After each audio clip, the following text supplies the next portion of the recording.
Donc l'acide lactique, entre parenthèses, l'acide lactique, c'est CH3CHOH.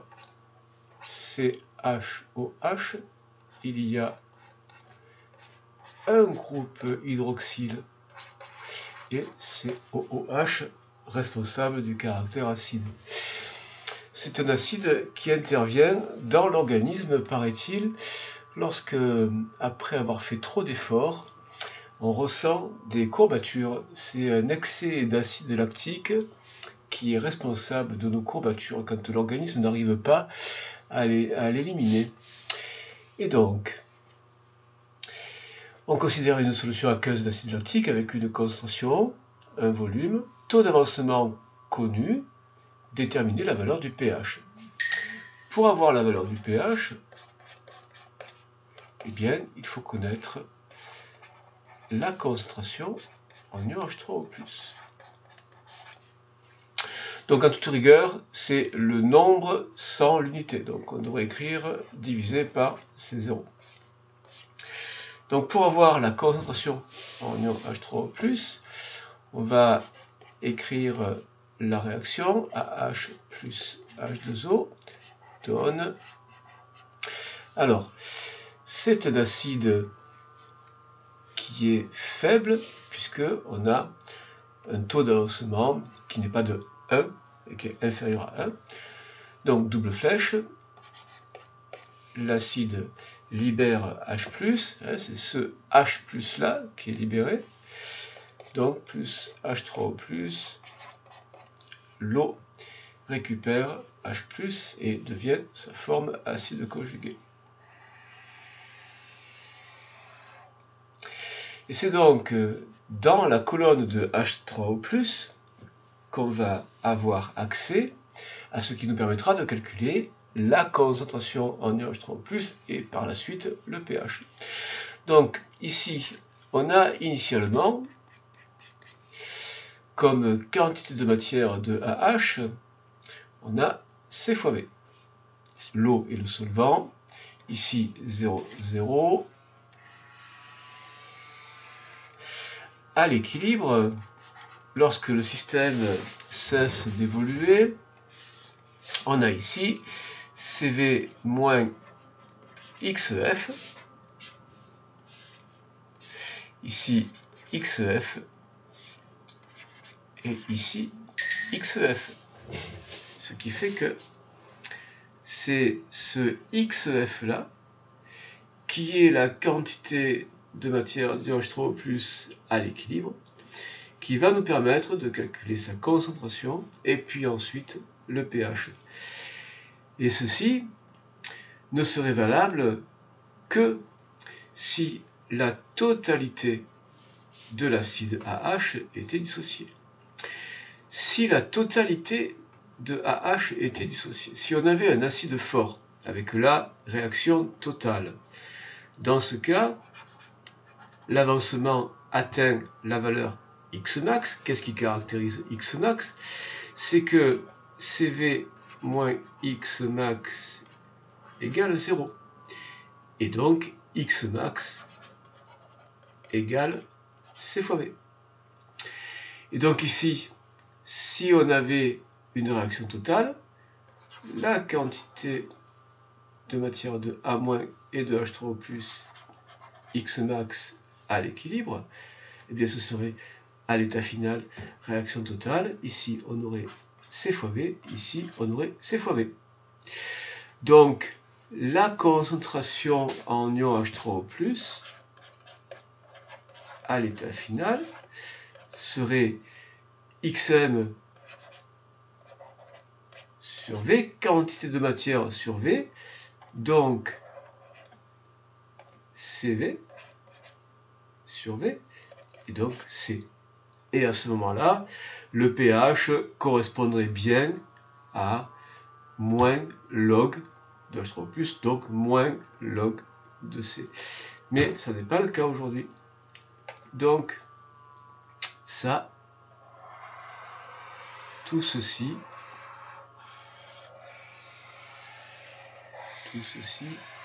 c'est seulement si c'est un acide fort.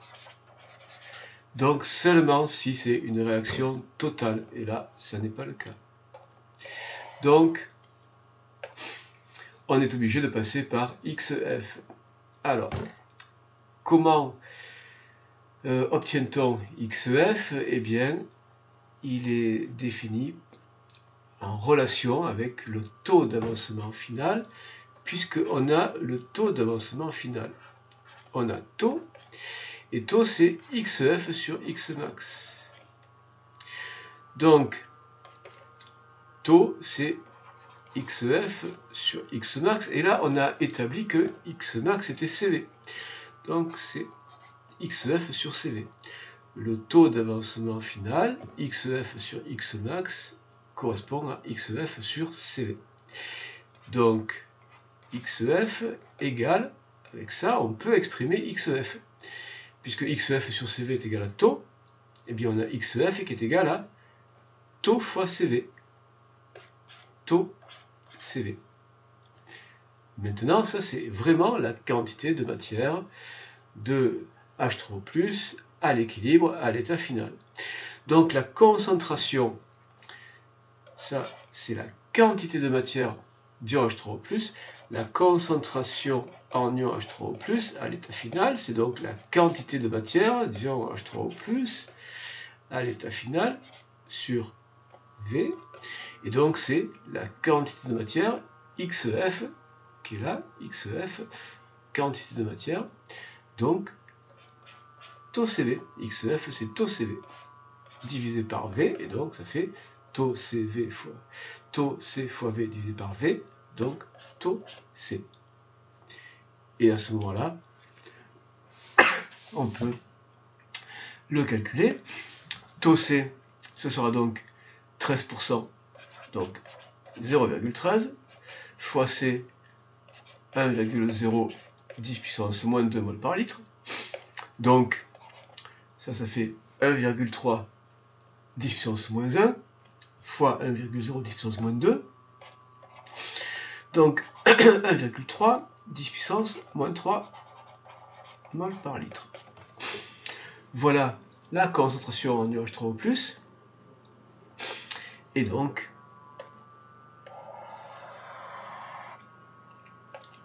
à partir de ça, maintenant, on peut calculer le pH. On a accès au pH. Moins log de ceci, moins log de la concentration en ion H3O+. Donc, moins log de 1,3 10 puissance moins 3 égale, et ça fait 2,9. Si on avait eu un acide fort, alors ça aurait été moins log de C, donc 2. Mais comme on n'a pas un acide fort, un acide faible, la dissociation de AH est incomplète, donc la concentration de H3O+ qui est apportée dans la solution, qui est effective dans la solution, est plus petite. Donc si elle est plus petite, si H3O+ est plus petit, alors à cause du moins, puisque le log c'est monotone croissant, à cause du moins là, si H3O+ est plus petit, le pH est plus grand. Si ceci est plus petit, ceci est plus grand. C'est pour ça qu'on a 2,9 qui est plus grand que donc 2. Maintenant, exprimer la constante d'acidité. Donc constante d'acidité, eh bien, Ka égale le produit des concentrations H3O+ à moins, tout ça à l'équilibre, à l'état final, sur AH. Ce qui reste de AH à l'état final, donc non dissocié. Donc, ce H3O+, on l'a déjà exprimé, c'est en fait taux C. H3O+, on l'a exprimé tout à l'heure. C'est taux C. Donc ça fait taux fois C, fois, donc ça c'est fois, à moins, alors à moins c'est exactement la même concentration que H3O+. Ils sont produits en même quantité, donc la concentration est la même. Donc c'est taux C fois taux C, donc ça fait taux carré C carré, divisé par AH. Donc AH, eh bien la concentration, ce sera donc la quantité de matière divisée par le volume. Ça, c'est la quantité de matière. Ça fait donc CV moins XEF. Alors, XEF, c'est, on l'a exprimé ici, taux CV. XEF, c'est taux CV, donc ça fait CV moins taux CV. Et tout ça divisé par V. Donc, alors, au numérateur, il y a toujours taux carré, C carré. Et au dénominateur, ici, eh bien, on peut diviser par V. Donc, ça fait C moins taux C. Alors, si vous voulez, on peut séparer ça pour être sûr. On peut séparer ça en deux fractions. Ça fait donc CV sur V moins taux CV sur V. Si on sépare cette fraction en deux fractions, donc CV sur V moins taux CV sur V. Et on a bien là, on voit apparaître de façon encore plus évidente la simplification sur le volume. Donc, au numérateur, taux carré, C carré, et au dénominateur, et ici, CV sur V, il reste C, moins, taux CV sur V, il reste taux C. Donc, numérateur, taux carré, C carré, et là, on peut mettre C en facteur. Si on met C en facteur, eh bien, ça donne C facteur de 1 moins taux. 1 moins taux. Et on voit apparaître une nouvelle simplification, cette fois-ci sur les concentrations, sur la concentration, sur C. Donc, on peut simplifier en divisant par C en bas, en haut et en bas. Donc là, il y a le carré qui disparaît. Et il reste taux carré fois C. Donc, taux carré fois C sur 1 moins taux, voilà l'expression de KA. Ceci ayant été écrit sans qu'on ait fait appel à une quelconque valeur, donc ça, c'est l'expression générale pour toutes les constantes d'acidité des acides faibles. Et donc, on l'a exprimé, et bon, maintenant, on va la calculer. Alors, il faut déterminer la valeur du pKa. Bon, bien évidemment, on va calculer d'abord Ka numériquement. Donc, Ka numériquement, c'est donc taux au carré. Taux, c'est 13%, donc 0,13 au carré, fois C, donc 1,010 moins 2, divisé par 1 moins taux, donc 1 moins 0,13. Et donc ceci, ça donne 1, donc ça donne bien 1,910 moins 4.